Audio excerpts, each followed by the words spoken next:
Hello friend, स्वागत है आपका एनक्यू स्टडी यूट्यूब चैनल पर।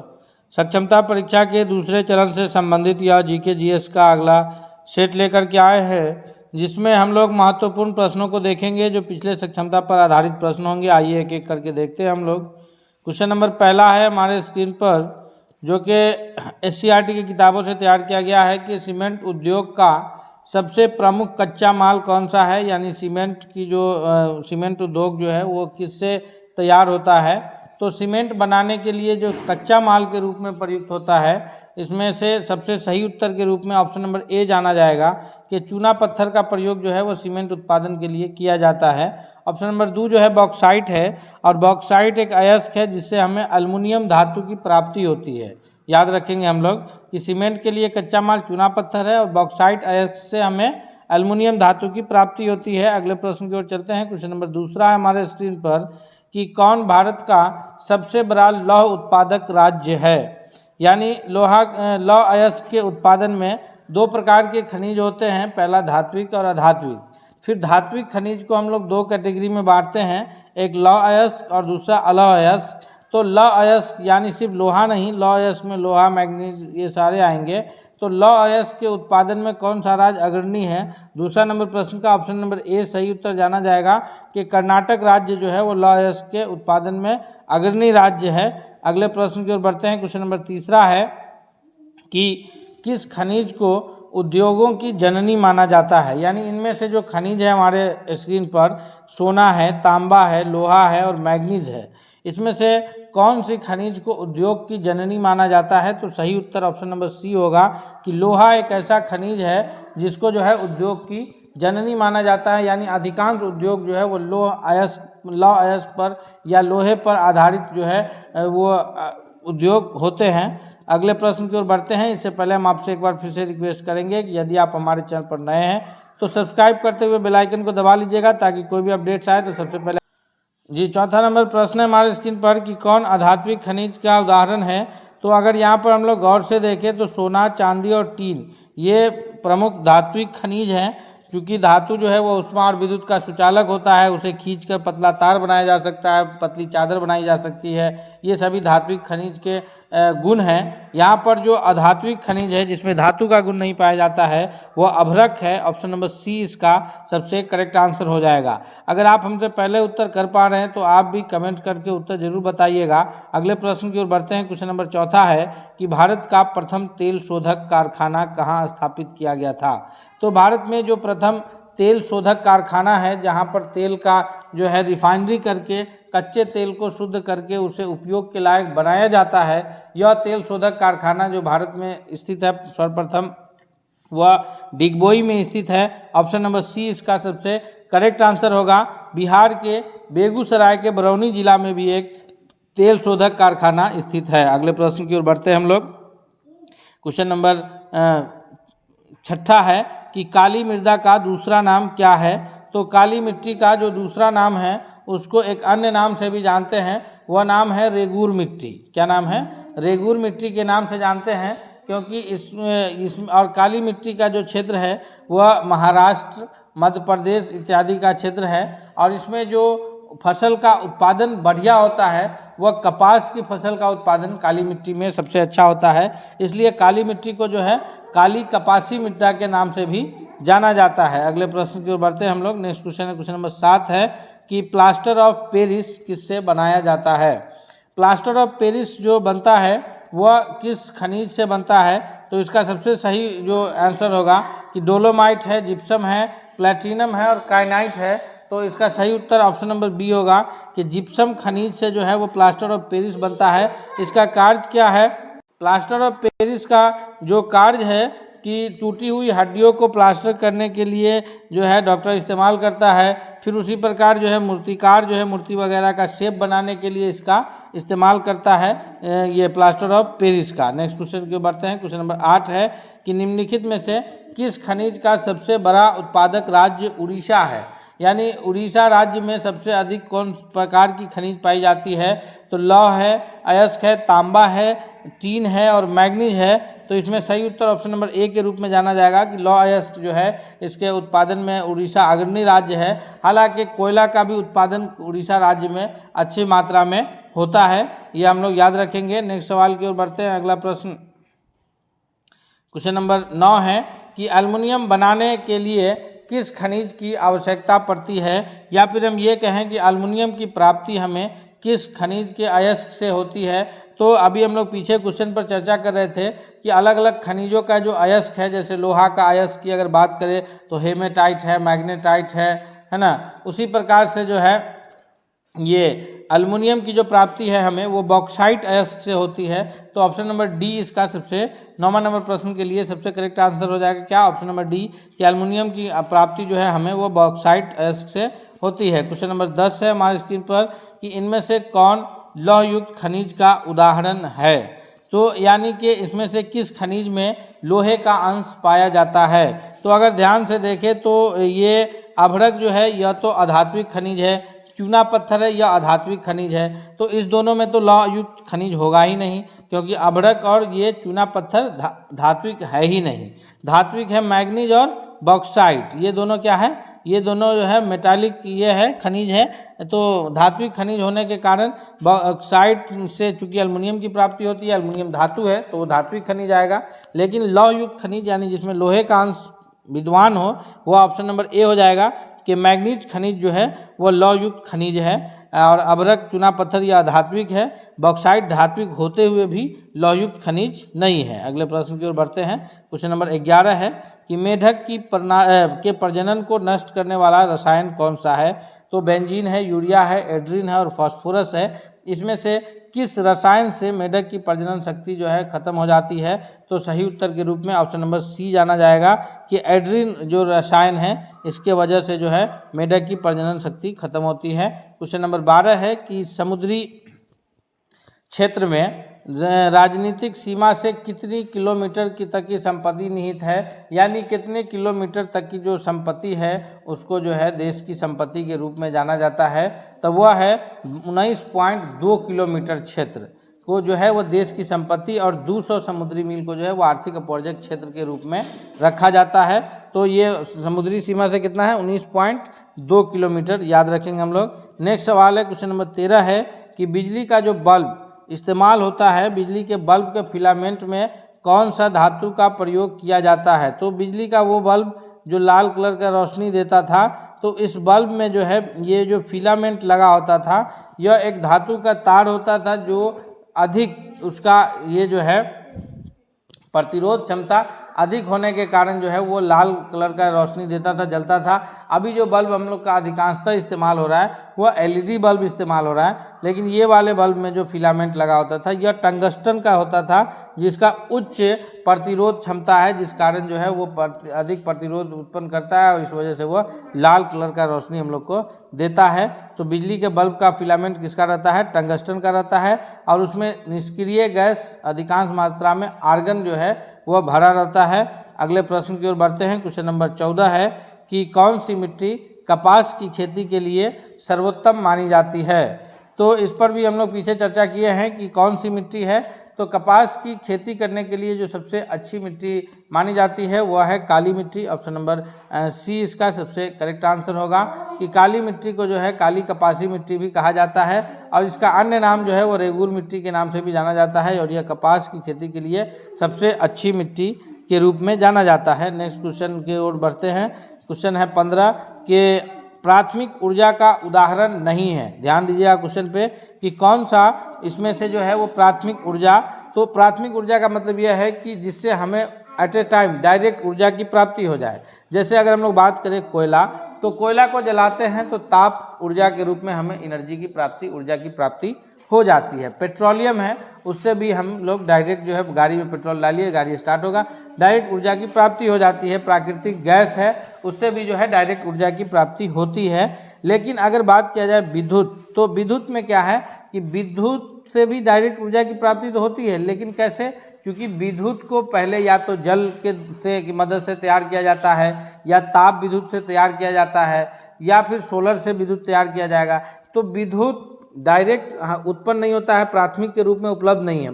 जो प्राकृतिक में उपलब्ध है कोयला, डायरेक्ट उसका हम लोग इस्तेमाल करते हैं। प्राकृतिक गैस प्राकृतिक में उपलब्ध है, डायरेक्ट इस्तेमाल करते हैं, इसलिए उसे प्राथमिक ऊर्जा में रखा गया है। लेकिन विद्युत जो है, पहले विद्युत को तैयार किया जाता है। विद्युत तैयार करने के लिए या तो ताप विद्युत का इस्तेमाल होगा या फिर जल विद्युत परियोजना का इस्तेमाल होगा। तो इन सभी को इस्तेमाल करके विद्युत का पहले निर्माण होगा, फिर विद्युत का इस्तेमाल होगा। इसलिए विद्युत जो है वो प्राथमिक ऊर्जा के रूप में नहीं जाना जाएगा। ऑप्शन नंबर बी इसका करेक्ट आंसर होगा। नेक्स्ट सवाल है, क्वेश्चन नंबर 16 है कि एक विलियन, यह विज्ञान का प्रश्न है दोस्तों। हम आपसे रिक्वेस्ट करते हैं कि इससे पीछे हम जो है सामाजिक विज्ञान के प्रश्न देख रहे थे, अब इसके आगे विज्ञान से संबंधित प्रश्न देखेंगे। इसलिए यदि आप हमारे चैनल पर अब तक नए हैं तो प्लीज़ आप चैनल को एक बार सब्सक्राइब करते हुए बेल आइकन को जरूर दबा लीजिएगा। साथ ही साथ यदि आपको वीडियो पसंद आए तो लाइक करते हुए दोस्तों के बीच भी शेयर कीजिएगा। क्वेश्चन है कि एक विलियन किसी नीले लिटमस को लाल रंग में परिणित कर देता है। तो यदि अगर कोई विलियन नीले लिटमस को लाल रंग में बदल देता है तो वह विलियन कैसा होगा?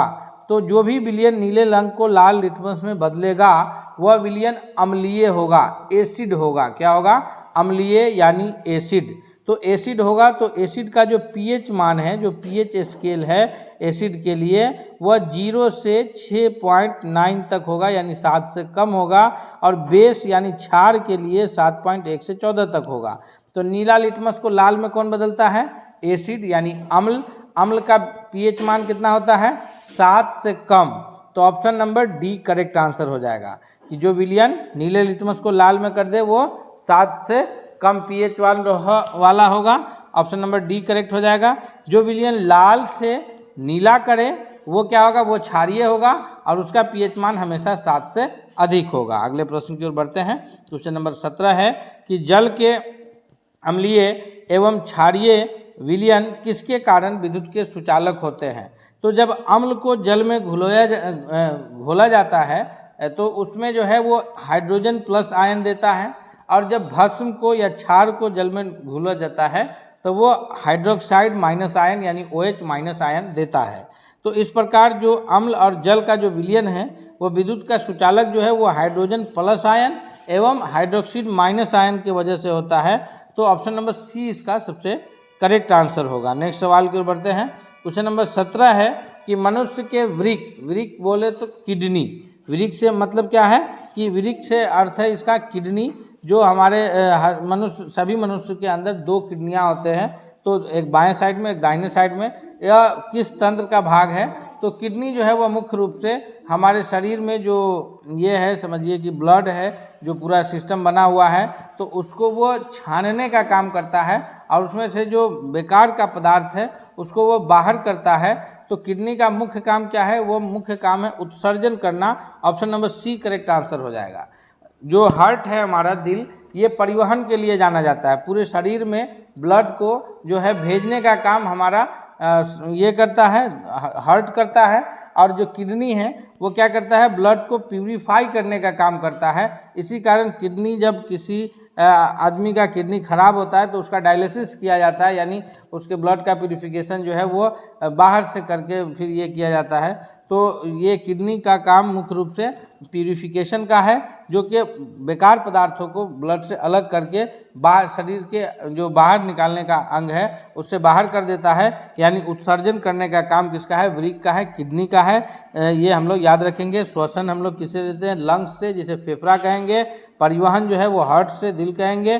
तो इस प्रकार जो है अलग अलग अंगों का काम अलग अलग है। नेक्स्ट सवाल है, क्वेश्चन नंबर 19 है कि पौधे के वायवीय भाग से जल के निष्कर्ष की प्रक्रिया क्या कहलाती है?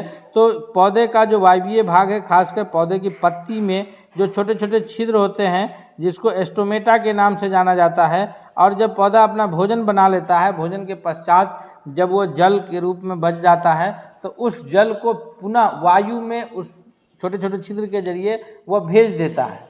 पौधा जल की प्राप्ति तो जड़ से करता है, और जो भोजन बनाने के पश्चात पत्तियों में जब उसका भोजन तैयार होता है उसके पश्चात जब उसका जल की कुछ मात्राएं बच जाती है तो उसको पुनः वायुमंडल में वह भेज देता है। और यह भेजने की क्रिया जो है यह वाष्पोत्सर्जन कहलाता है।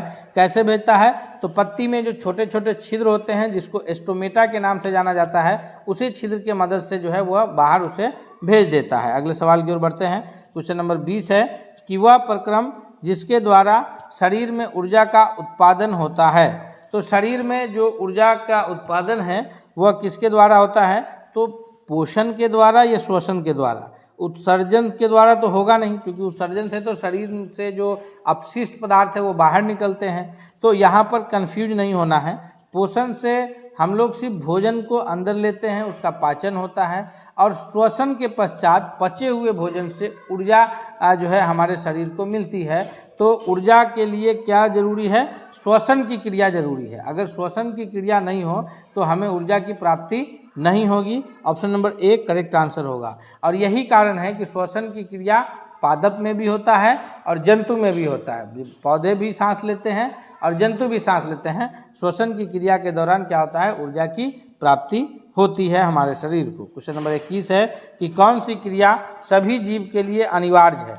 तो जितनी भी जीव हैं, चाहे वो पादप जीव हो, पेड़ पौधा हो या जंतु हो, जंतु में जानवर हो या मनुष्य हो, सभी जीवों के लिए जो क्रियाएं सबसे महत्वपूर्ण हैं, प्रकाश संश्लेषण केवल पादप में होता है। वाष्पोत्सर्जन यानी पानी जो बच जाता है उसको पत्ती के छोटे छोटे छिद्र स्टोमेटा के द्वारा बाहर करने की क्रिया पादप में होता है ना? पादप चलता नहीं है। श्वसन की क्रिया जो है वह पादप और जंतु यानी मनुष्य हो, जानवर हो या पेड़ पौधा हो, सभी में अनिवार्य रूप से होता है। इसलिए option number C correct answer होगा। क्वेश्चन नंबर 22 है कि मैग्नीशियम किस में पाया जाता है? तो मैग्नीशियम जो पाया जाता है वह पौधे के हरी पत्ती जो क्लोरोफिल के कारण जो है हरा रंग होता है, तो क्लोरोफिल में मैग्नीशियम पाया जाता है। ऑप्शन नंबर ए इस 22वां नंबर प्रश्न का सबसे करेक्ट आंसर है।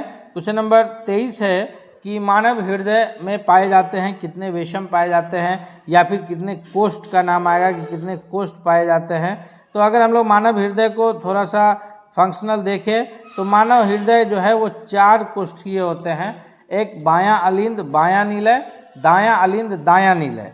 तो कुल मिलाकर के कितने कोष्ठक हो गए? 4। तो 4 वेशम पाया जाता है मनुष्य के हृदय में। ऑप्शन नंबर सी इसका सबसे करेक्ट आंसर हो जाएगा कि मनुष्य के हृदय में कितने वेशम है? 4 है। हृदय का काम क्या है? तो हृदय का काम है परिवहन का, यानी कि पूरे शरीर में जो ये ऑक्सीजन को ऑक्सीजन के साथ ब्लड को जो भेजने का काम करता है वो ये हार्ट यानी हृदय ही कार्य को करता है। अगले प्रश्न की ओर बढ़ते हैं। क्वेश्चन नंबर 24 है कि प्रकाश संश्लेषण द्वारा किसकी प्राप्ति होती है? पौधे जो प्रकाश संश्लेषण की क्रिया करते हैं, तो प्रकाश संश्लेषण की क्रिया के पश्चात जो है वह पौधे को उससे किस चीज़ की प्राप्ति होती है? वसा की, प्रोटीन की, ग्लूकोज की या फिर प्रकाश की? तो प्रकाश संश्लेषण क्रिया के पश्चात पौधे को जो है वह ग्लूकोज की प्राप्ति होती है, यानी ऑप्शन नंबर सी इसका सबसे करेक्ट आंसर होगा। नेक्स्ट क्वेश्चन है 25 है कि कोशिका झिल्ली किस प्रकार की झिल्ली होती है? तो कोशिका झिल्ली जो है वो चाहे मनुष्य हो या पादप हो यानी पेड़ पौधे हो, सभी के कोशिका में जो सबसे बाहरी आवरण होता है उसकी झिल्ली, उसे कोशिका झिल्ली के नाम से जाना जाता है। कोशिका झिल्ली जो है वो एक अर्धपरागमय झिल्ली होती है, यानी ऑप्शन नंबर सी इसका सबसे करेक्ट आंसर हो जाएगा। नेक्स्ट क्वेश्चन की ओर बढ़ते हैं। क्वेश्चन नंबर 26 है कि दही जमने की निम्नलिखित में से कौन सी क्रिया होती है? यानी किस क्रिया के कारण दही मुख्य रूप से जम जाता है? तो दही के जमने के लिए जो बैक्टीरिया आवश्यक है वो तो लैक्टोबैसिलस बैक्टीरिया है, जिसके कारण जो है दही दूध जो है वो दही में बदल जाता है। और दही में जो अम्ल पाया जाता है वो लैक्टिक अम्ल पाया जाता है, याद रखिएगा। और जो क्रिया के वजह से दही जम पाता है वह किण्वन की क्रिया है, यानी ऑप्शन नंबर सी इसका सबसे करेक्ट आंसर होगा। नेक्स्ट क्वेश्चन है कि मत्स्य का मुख्य श्वसन अंग कौन सा है? यानी मछली किस अंग की सहायता से जो है सांस लेती है? तो मछली का जो मुख्य श्वसन अंग है, मछली जो जिस अंग की सहायता से मुख्य रूप से सांस लेने का कार्य करती है वह गिल्स है, यानी मछली गलफरे या गिल्स की सहायता से सांस लेती है। मनुष्य जो है वह फेफड़ा की मदद से सांस लेते हैं, हम सभी जानते हैं, लंग्स की मदद से।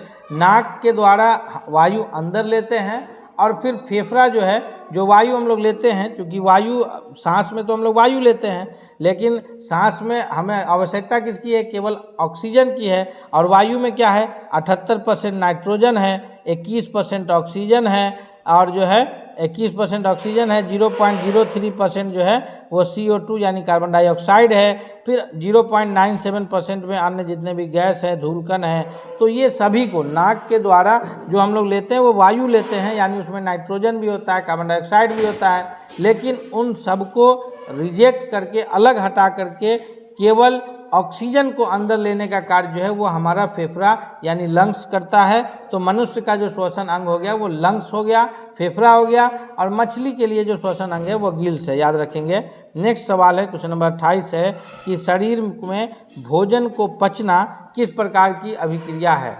तो हम लोग जो भोजन करते हैं उस भोजन का पाचन जो होता है यह किस प्रकार की अभिक्रिया है। तो मानव के शरीर में जो भोजन का पाचन है यह अपचयन यानी ऑक्सीडेशन रिएक्शन है। ऑप्शन नंबर ए इसका सबसे करेक्ट आंसर होगा। नेक्स्ट सवाल की ओर बढ़ते हैं। क्वेश्चन नंबर 29 है कि रक्त क्या है, जो ब्लड है वह क्या है, वह कोशिका है, उत्तक है या पदार्थ है। तो कोशिका जो है वो शरीर की सबसे छोटी संरचनात्मक एवं क्रियात्मक इकाई है, और कोशिकाओं का समूह जो है वह उत्तक कहलाता है। तो रक्त जो है वो उत्तक है। ऑप्शन नंबर बी इसका करेक्ट आंसर होगा। नेक्स्ट सवाल है 30 है कि प्रकृति में ऑक्सीजन का संतुलन कैसे बना रहता है। यानी ऑक्सीजन जो हम लोग सांस लेते हैं, तो प्रकृति में तो ऑक्सीजन है कितना, तो वायु में ऑक्सीजन की परसेंटेज है 21%। तो हम लोग जितने भी मनुष्य हैं या जानवर हैं वो सांस लेते हैं ऑक्सीजन, तो ऑक्सीजन की मात्रा कम होती है, जलने के लिए ऑक्सीजन की आवश्यकता होती है। तो इन सब वजह से जो ऑक्सीजन की मात्रा कम होती है, फिर उसको संतुलित कैसे होता है। तो ये जो संतुलित होता है यह प्रकाश संश्लेषण की क्रिया के द्वारा होता है, क्योंकि प्रकाश संश्लेषण की क्रिया में CO2 की आवश्यकता होती है, और फिर जल, सूर्य की रोशनी इत्यादि का इस्तेमाल करके पौधे अपना भोजन तैयार करते हैं, और उस क्रिया के पश्चात जो है ऑक्सीजन वो वायुमंडल में छोड़ते हैं। तो प्रकाश संश्लेषण की क्रिया से वायुमंडल में ऑक्सीजन का संतुलन बनता है। ऑप्शन नंबर बी इसका करेक्ट आंसर होगा। क्वेश्चन नंबर 21 है अब जो है कि भारत के किस प्रदेश की सीमाएं 3 देश क्रमशः नेपाल, भूटान और चीन से लगती है। तो तीनों देश से जो सीमा एक ही राज्य की सीमा लगती है, मेघालय, अरुणाचल प्रदेश, पश्चिम बंगाल या फिर सिक्किम। तो इसका सही उत्तर ऑप्शन नंबर डी होगा कि भारत का सिक्किम एक ऐसा राज्य है जिसकी सीमा जो है वो 3 देशों से लगती है, नेपाल, भूटान और चीन से। नेक्स्ट सवाल है 32 है कि नर्मदा नदी का जो उद्गम स्थल अमरकंटक की पहाड़ी से है, यह अधिकांश किस भाग में बहती है, किस भाग में प्रवाहित होती है। तो नर्मदा नदी का जो अधिकांश भाग प्रवाहित होती है वह मध्य प्रदेश में होती है। ऑप्शन नंबर ए इसका सबसे करेक्ट आंसर है। नेक्स्ट सवाल है क्वेश्चन नंबर 33 है कि 1857 की बरेली विद्रोह का नेता कौन था। 1857 में जो विद्रोह हुआ भारत में, तो उसमें बरेली से भारतीय ये 1857 के विद्रोह का नेतृत्व कौन किए थे। तो सही उत्तर के रूप में ऑप्शन नंबर डी हो जाएगा कि बरेली से खान बहादुर खान किए थे। जैसे बिहार के आरा से के जगदीशपुर से जो है वह वीर कुंवर सिंह किए, ये अवध से जो है बेगम हजरत महल की, दिल्ली से जो है वह ये अंतिम मुगल बादशाह बहादुर शाह जफर किए थे। तो इस प्रकार यहाँ से खान बहादुर खान है। क्वेश्चन नंबर 34 है कि भूदान आंदोलन किसने प्रारंभ किया था। तो इसका सही उत्तर जो है वह है ऑप्शन नंबर बी कि आचार्य विनोबा भावे के द्वारा जो है वह भूदान आंदोलन शुरू किया गया था। क्वेश्चन नंबर 35 है कि लॉर्ड वेलेस्ली की जो सब्सिडरी अलायंस था यानी सहायक संधि था, वह स्वीकार करने वाला प्रथम मराठा सरदार कौन था। तो लॉर्ड वेलेस्ली का जो सहायक संधि है उसको स्वीकार करने वाला जो वैसे तो प्रथम जो ये है वो पेशवा बाजीराव द्वितीय के नाम से जाने जाते हैं। Option number C correct answer होगा। क्वेश्चन नंबर 36 है कि पानीपत की तीसरी लड़ाई इनमें से किस वर्ष हुई थी। तो पानीपत का जो तृतीय युद्ध है 1761 है, 71 है, 69 है या 99 है। तो सही उत्तर ऑप्शन नंबर ए हो जाएगा कि यह 1761 ईस्वी में लड़ा गया था अहमद शाह अब्दाली और मराठा के बीच। ऑप्शन नंबर ए इसका करेक्ट आंसर है। नेक्स्ट है कि बक्सर का युद्ध जो बिहार के बक्सर जिला में लड़ा गया था, जिसमें जो है अंग्रेजी सेनाओं के विरुद्ध ये बंगाल के नवाब और अवध के नवाब और ये मुगल बादशाह तीनों की सेनाएं संयुक्त रूप से लड़ी थी और ये तीनों की सेनाएं पराजित हुई। और समझिए तो भारत में अंग्रेजी शासन स्थापित या बंगाल में जो अंग्रेजी सत्ता के स्थापित का प्रमुख श्रेय जो है इसी से शुरू होता है। यह 1764 ईस्वी में बक्सर का युद्ध हुआ था और ये इसकी समाप्ति जो है वो ऑप्शन नंबर बी यानी इलाहाबाद की संधि के बाद हुई थी। इलाहाबाद की संधि 1765 में हुई, उसके बाद उस युद्ध की समाप्ति हुई। क्वेश्चन नंबर 38 है कि सिकंदर के जब भारत पर आक्रमण किया तो उस समय मगध का शासक कौन था? इसका सही उत्तर क्या होगा?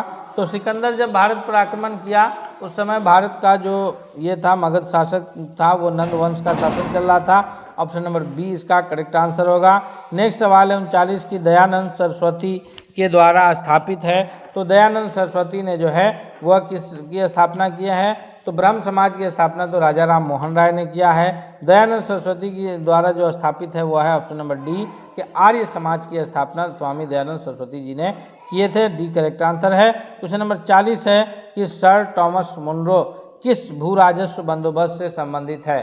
तो टॉमस मुनरो के द्वारा जो भू राजस्व बंदोबस्त शुरू किया गया था वो रैयतवारी व्यवस्था था। ऑप्शन नंबर बी इसका करेक्ट आंसर होगा।